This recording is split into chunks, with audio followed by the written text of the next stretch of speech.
रिश्वतखोर बहू। ये क्या बात हुई? तुझे पता भी है तो क्या बोल रही है बहू? एकदम सही बोल रही हूँ। अगर आपको मुझसे अपनी इन ऐंठन भरे घुटनों की मालिश करानी है तो मुझे वो देना पड़ेगा जो मैं मांग रही हूँ। एक हाथ दो और दूसरे हाथ लो, सिंपल। बहू हूँ, इसका मतलब ये नहीं कि नौकरानियों की तरह काम करूँ। ये है अमृता और उसकी सास रेखा। अमृता एक नई नवेली बहू है जिसकी शादी कुछ दिनों पहले ही रेखा के बेटे माधव के साथ हुई है। वैसे तो अमृता दिल की बहुत अच्छी है, लेकिन वो कहते हैं ना कि खून का रंग तो दिखता ही है। बस वही डॉन की बेटी होने का रंग यहाँ अमृता में भी दिख रहा है, जो है रिश्वत लेना। जी हाँ, काम चाहे कितना भी छोटा या कितना भी बड़ा क्यों ना हो, हमारी अमृता बहू बिना रिश्वत लिए कुछ नहीं करती। चलिए देखते हैं आगे इनके साथ और क्या क्या होता है। रेखा और अमृता को लड़ते देख ससुर प्रेमचंद वहाँ आता है और कहता है, अरे क्या हुआ? काहे इतना तिल मिला रही हो रेखा? अरे कुछ बोलोगी भी या कानों में हड़ताल हो रखी है तुम दोनों के? देखिए ना पापा जी, माँ जी ने मुझे कहा कि मैं उनके घुटनों की मालिश कर दूं, लेकिन उसके बदले में माँ जी मुझे वो हीरो वाला पुश्तैनी हार देने से इनकार कर रही हैं। क्या? घुटनों की मालिश के लिए हीरो का पुश्तैनी हार कौन मांगता है बहू? पापा जी, आपको तो पता ही है ना, आपकी बहू कितनी सयानी है, हर कोई भी काम फ्री में नहीं करती। और अब शेखावत खानदान का आटा तो इतना भी गीला नहीं है कि अपनी बहू को हार ना दे पाए। क्यों माय डियर माँ जी? देखा आपने प्रेमचंद जी, ये अब मुझसे पुश्तैनी हार मांग रही है, कल को पूरा घर मांग लेगी। अरे जा जा, मैं खुद कर लूंगी अपनी मालिश। ठीक है, मुझे क्या। एंजॉय योर मालिश टाइम माँ जी। रात में जब पति महादेव दफ्तर से लौटकर घर आते हैं तभी कमरे में, अमू सुनो ना, मेरा वो लाल रंग का जो शर्ट है ना वो धो दो ना प्लीज। एक्चुअली कल मेरी एक इम्पॉर्टेंट इंटरनेशनल क्लाइंट के साथ मीटिंग है, बहुत बड़ी डील का ऑफर है, इसलिए मैं अपनी उस लकी शर्ट को पहनकर जाना चाहता हूँ। अभी धो दो, रात भर में तो सूखी जाएगी, फिर कल अच्छे से कड़क वाली इस्त्री कर देना अपने शुभ शुभ हाथों से। जी नहीं, मैं ये सब ऐसे ही नहीं करने वाली। अगर काम करवाना है तो मेरी एक शर्त है। अरे यार, तुम और तुम्हारी शर्तें, बोलो क्या है? आपको मुझे 10 मनीष मल्होत्रा डिजाइनर की साड़ियां दिलानी होगी। 2 हफ्तों में मेरी स्वीट हार्ट फ्रेंड बिल्लो रानी की शादी है। मैं वहां डिजाइनर साड़ी पहनकर जाऊंगी और सब कुछ जला दूंगी। माधव अपनी बीवी की बात सुनकर हैरान परेशान अपने सर पर हाथ रखकर बैठ जाता है। अरे तुम बीवी हो या आफत? तुम्हारे दिमाग में जंग लग गया है क्या? देखो इतने सारे पैसे नहीं है मेरे पास। तुम्हारी याददाश्त तो जगह पर है ना माधव, भूल गए? मैं एक डॉन की बेटी हूँ। अगर तुमने मेरे कहे मुताबिक काम नहीं किया तो तुम्हारे लाल शर्ट को दूर ही रखो, मेरे पापा तुम्हें ही लाल कर डालेंगे। ठीक है, चलो अब ज्यादा मत डराओ, तुम्हें जो चाहेगा मिल जाएगा।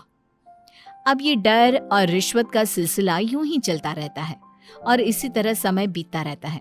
एक सुबह सब नाश्ते के टेबल पर बैठे थे, जहां अमृता सबके सामने एक व्हाइट बोर्ड लाती है जिस पर दिन भर के सारे कामों के रेट लिखे हुए थे। अब ये क्या है? टीचर नहीं बनने का इरादा है क्या तेरा? अगर हाँ तो अफसोस, बेचारे बच्चे, उनका भविष्य तो अंधेरे में है। आप लोग बेकार की बातें बंद कीजिए और आंखें खोलकर ठीक से पढ़िए क्या लिखा है। ये आज के सारे कामों के रेट्स हैं। आलू पराठे, चाय, दाल, रोटी, चावल, सब्जी, हलवा, मिठाई, रसोई की सफाई, वॉशिंग मशीन में कपड़े धोना, ओखल में मसाले कूटना और माँ जी और पापा जी के अलमारी की सफाई करना। इन सब कामों की कुल मिला के जो रकम बनती है वो है ये 10,000 रुपए और माँ जी के लेटेस्ट लाए हुए सोने के झुमके भी। अमृता, तुम इंसान हो या हैवान? जरा तो दया करो हम पर। हे राम जी, उठा लो, अब ना देखा जाता ये सब। सच में पता नहीं कौन सा दिन था वो जब ये हमारे घर आई।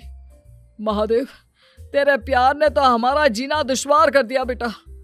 दुनिया में बहुत रिश्वतखोर लोग देखे, लेकिन ऐसी रिश्वतखोर बहू पहली बार देख रहा हूँ जो अपने ही परिवार को लूटने में लगी है।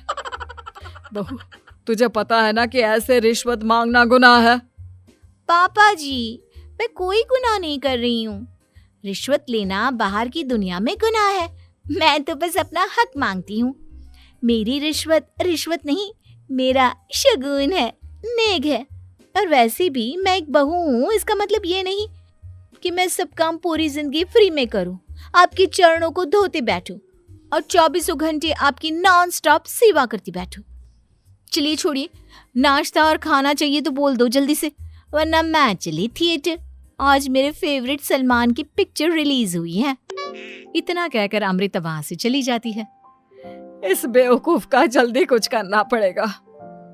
कुछ दिनों बाद घर में पूजा रखी थी और पूजा में 11 पंडितों का खाना बनाने के लिए कहा जाता है, वो भी नई बहू के हाथों से। देखो अमृता बहू, आज घर में पूजा है, 11 पंडितों को खाना खिलाना है। 56 भोग बना पाओगी?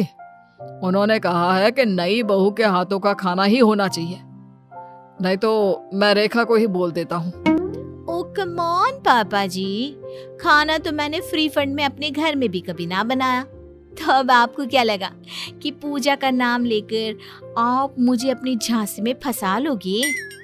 अरे कल मुही, बस अब बस, पहले सुन भी ले क्या कह रहे हैं हम।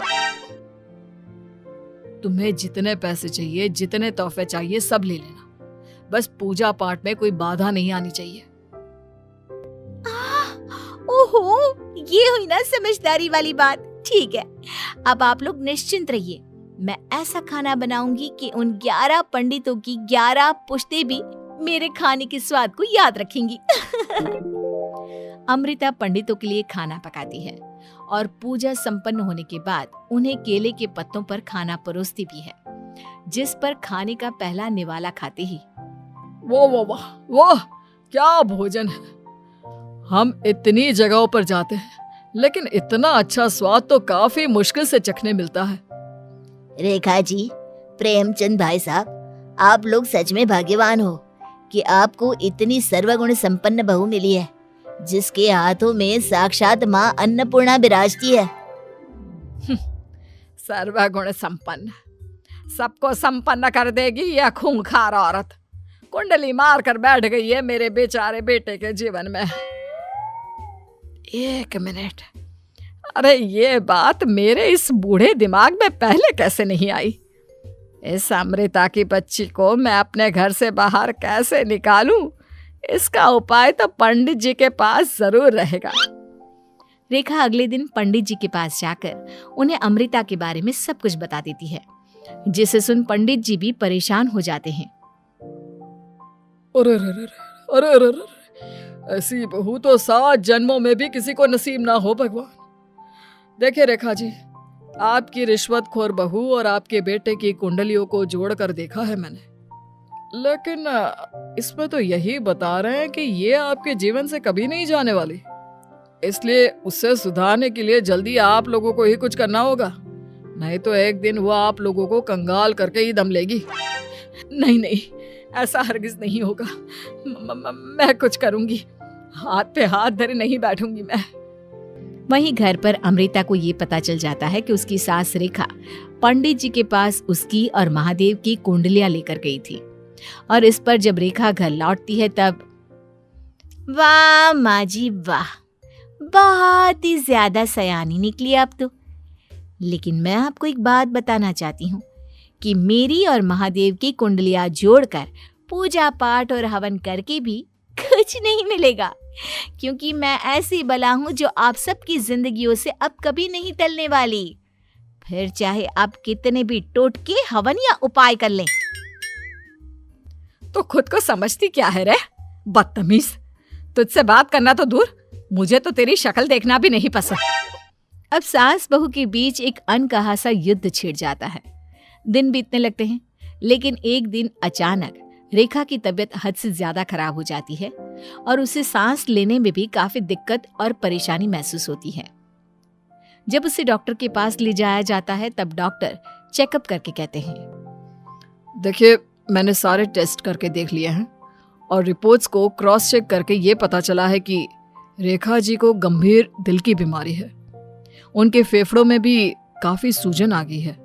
उनका जल्द से जल्द ऑपरेशन करना होगा, वरना आई एम सॉरी टू से उन्हें बचाना मुश्किल हो जाएगा। अंदर जरा भी दया नहीं आती। ओ माँ जी, ये अपना फालतू का मेलोड्रामा बंद कीजिए ना आप। मुझे पता है आपको मुझे रिश्वत नहीं देनी है और घर के सारे काम मुझसे मुफ्त में करवाने हैं, इसीलिए आप ये सब कर रही हो ना। सीरियसली अमृता, ऐसे हालात में तुम ऐसी बातें कैसे कर सकती हो?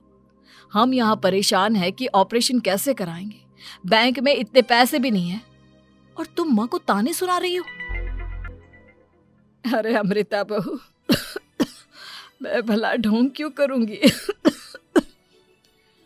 हम 6 से 7 लाख का बंदोबस्त कैसे करेंगे? करेंगे पापा, कैसे भी करेंगे। अमृता, अगर कभी भी जिंदगी में तुमने मुझसे सच्चा प्यार किया है, एक पल के लिए भी सही, तो तुम्हें आज इस परिवार, इस घर की नींव, मेरी माँ को बचाना होगा। हमने अपना सब कुछ तुम्हें दे दिया है, अब तुम्हारी बारी है अपने किए का हिसाब चुकाने की। मुझे पता है तुम्हारे अंदर भी दिल है। अमृता बिना कुछ कहे वहां से चली गई। वेलकम होम माँ जी, आई मिस्ड यू। पता है कितने दिनों से किसी के भी साथ लड़ाई नहीं की थी मैंने, और ना ही किसी से रिश्वत मिली मुझे। क्या? हमें तो लगा था कि तेरी अकल ठिकाने आ गई है, लेकिन तू तो अभी भी जैसी की तैसी ही है। माँ जी, पूरी बात तो सुनिए। हाँ, ये सच है कि मैं रिश्वत लिए बिना नहीं रह सकती। लेकिन अब ना मेरी रिश्वत बदल गई है। अब मुझे हर काम के बदले झप्पी, अपनापन, प्यार और अपनी इस माँ का दुलार चाहिए।